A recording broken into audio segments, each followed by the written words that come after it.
السلام علیکم ورحمۃ اللہ وبرکاتہ۔ اعوذ باللہ من الشیطان الرجیم، بسم اللہ الرحمن الرحیم۔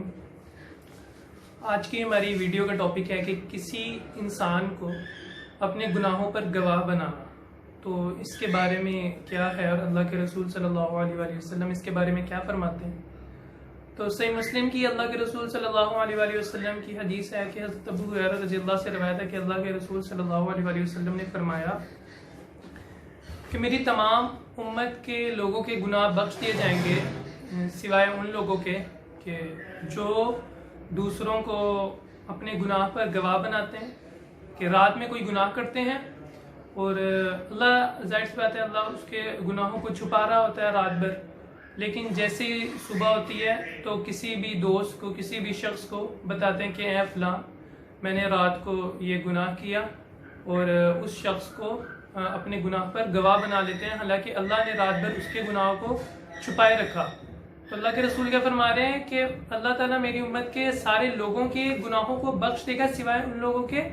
کہ جو لوگ گناہ کریں اور پھر کسی کو اس کے اوپر گواہ بنا لیں۔ تو دیکھیں، فرسٹ آف آل تو یہ کہ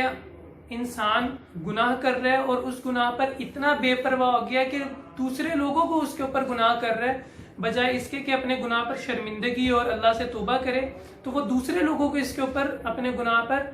گواہ بنا رہا ہے۔ اور اللہ کے رسول نے ایسے شخص کے لیے فرمایا کہ اللہ ساری امت کے لوگوں کو بخش دیں گے سوائے ان لوگوں کو۔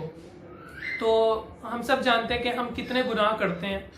ہماری تنہائی کے بے شمار گناہ ہوتے ہیں جو اللہ تعالیٰ چھپائے رکھتے ہیں۔ انسان خود اس بات کو سوچے کہ جو گناہ اللہ تعالیٰ اس کا چھپا رہا ہے، کہ جس پر اللہ تعالیٰ اس کی پردہ پوشی کر رہا ہے، لوگوں سے چھپائے رکھتا ہے، اس گناہ پر ہم کیوں کسی کو گواہ بنا کر اپنا گناہ، مطلب ایک قسم کے بڑھانی ہے کہ میں نے اپنا گناہ کر لیا اور اس پر لوگوں کو پھر گواہ بنا رہا ہوں۔ تو اللہ کے رسول نے فرمایا کہ ایسے شخص کے لیے بخشش نہیں ہے۔ تو اول تو ہم سب کو چاہیے کہ گناہ سے بچیں، اور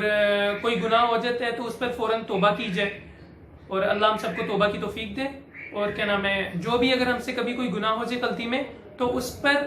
ہمیں کسی کو گواہ نہیں بنانا چاہیے۔